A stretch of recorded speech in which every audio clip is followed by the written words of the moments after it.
Mpenzi wa World Mission TV, ninapenda kukukaribisha tena katika kipindi chetu cha Jukwaa la Injili. Karibu sana. Leo tutazungumzia moja ya matukio makubwa kabisa katika historia ya Ukristo. Ni ule uamsho wa Azusa. Uamsho ambao haukuanza kwa watu wengi. Haukuanza kwa jengo kubwa, bali ulianza kwa maombi, machozi na njaa ya kweli ya Mungu. Na kilichoanzia kwenye jengo dogo kiligeuka kuwa moto ulioenea duniani kote. Historia hii nitaigawanya katika sehemu kadhaa. Kwa hiyo hebu nifuatilie. Ninaanza sehemu ya kwanza. Mwaka 1906 katika jiji la Los Angeles kulikuwa na hali ya kiroho iliyokauka katika makanisa mengi. Watu walikuwa na dini lakini si nguvu ya roho. Katika mazingira hayo, Mungu alimuinua mtu wa kawaida sana, William J. Seymour. William J. Seymour alizaliwa katika familia maskini. Alikumbana na ubaguzi wa rangi. Alikuwa kipofu jicho moja. Hakuwa na elimu kubwa ya kidini. Lakini alikuwa na kitu kimoja cha tofauti: njaa ya kweli ya uwepo wa Mungu.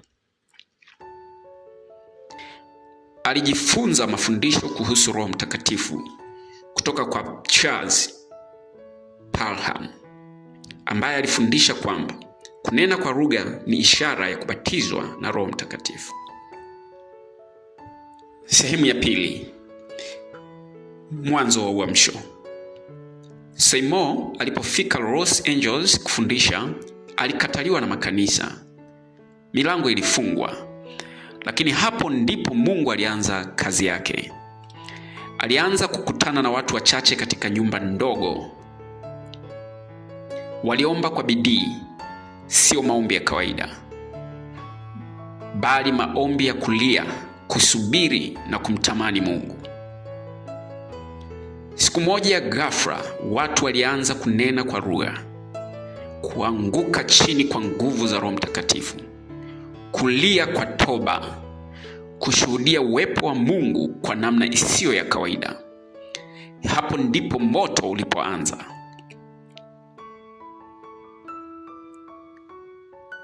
Sehemu ya tatu. Azusa Street. Walihamia katika jengo la zamani katika mtaa wa Azusa. Jengo hilo halikuwa zuri. Lilikuwa kama gara. Viti vilikuwa mbao zilizopangwa tu. Lakini ndani yake kulikuwa na kitu ambacho hakikuwepo katika makanisa mengi, yaani uwepo wa Mungu. Ibada zilikuwa tofauti kabisa. Hakukuwa na ratiba maalum. Hakukuwa na program. Roho Mtakatifu ndiye aliyekuwa anaongoza kila kitu. Watu walikuwa wanakuja saa yoyote, asubuhi, mchana, usiku, na moto haukuzima. Sehemu ya 4. Katika Azusa mambo haya yalionekana wazi. 1. Kunena kwa lugha. Kama ilivyoandikwa katika Matendo ya Mitume sura ya 2, watu walipokea ubatizo wa Roho Mtakatifu na kunena kwa lugha. 2. Miujiza na uponyaji. Wagonjwa waliponywa, vipofu waliona, watu walifunguliwa kiroho. 3. Toba ya kweli. Watu walilia kwa ajili ya dhambi zao. Hakukuwa na maigizo, ilikuwa ni kazi ya ndani ya Roho. 4. Umoja wa ajabu. Hili ndilo lilishtua dunia.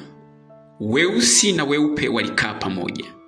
Matajiri na maskini waliinua mikono pamoja. Katika kipindi ambacho Marekani ilikuwa na ubaguzi mkubwa wa rangi, Azusa ilikuwa ishara ya mbinguni duniani. Sehemu ya 5. Uamsho ulivyosambaa duniani. Habari zilianza kusambaa. Watu walikuja kutoka Marekani nzima, Ulaya, Afrika, Asia. Na waliporudi walichukua moto ule ule. Hapo ndipo makanisa ya Kipentekoste yalipoanza duniani. Leo hii mamilioni ya Wakristo duniani, makanisa mengi ya Roho Mtakatifu, mwanzo wake ulianzia Azusa. Sehemu ya 6. Upinzani na mwisho. Lakini si kila mtu alipokea uamsho huu. Baadhi ya vyombo vya habari vilikejeli. Baadhi ya wachungaji walipinga. Wengine waliona ni wazimu au hisia tu. Baada ya miaka kadhaa, karibu mwaka 1915, nguvu ya uamsho ilionekana kama imeanza kupungua. Lakini ukweli ni huu: moto haukufa, bali ulisambaa. Sehemu ya 7. Leo hii Azusa kuna nini? Leo hii Azusa Street ipo bado katika Los Angeles. Lakini jengo la zamani la uamsho halipo tena. Eneo hilo limebadilika kuwa sehemu ya kawaida ya jiji. Kuna alama memorial inayokumbusha kilichotokea. Pia karibu na eneo hilo kuna Apostolic Faith Mission ambayo iliibuka kutokana na uamsho huo. Makanisa na huduma zinazoendelea kurithi urithi wa Azusa. Kwa macho ya kawaida unaweza usione chochote kikubwa leo, lakini kwa macho ya kiroho, hapo ndipo moto uliobadilisha dunia ulipoanzia.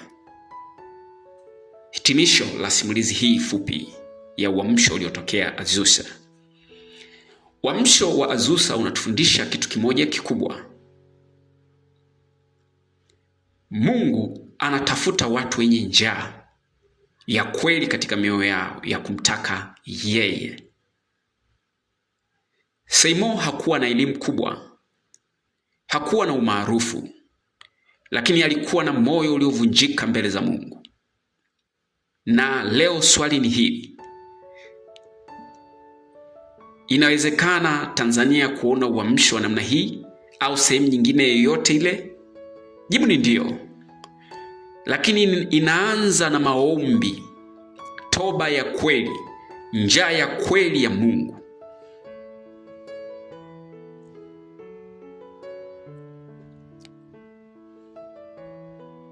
Na kiu ya kumtafuta Mungu. Moto wa Azusa haukufa.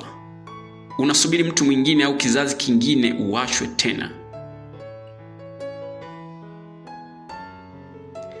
Basi ninaamini umebarikiwa. Ni baadhi ya mambo machache tu ambayo nimeweza kuyasimulia juu ya uamsho huu, lakini yapo mambo mengi sana ambayo unaweza ukafuatilia na ukajifunza ili kuendelea kuimarisha imani yako na kujua historia ya uamsho huu wa Azusa.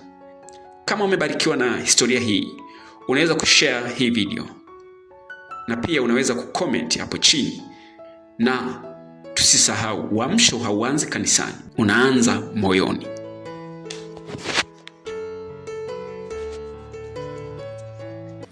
Basi Mungu akubariki kwa kujitoa kwako kuweza kusikiliza na kufuatilia simulizi hii. Ni mimi Brown Bwilo.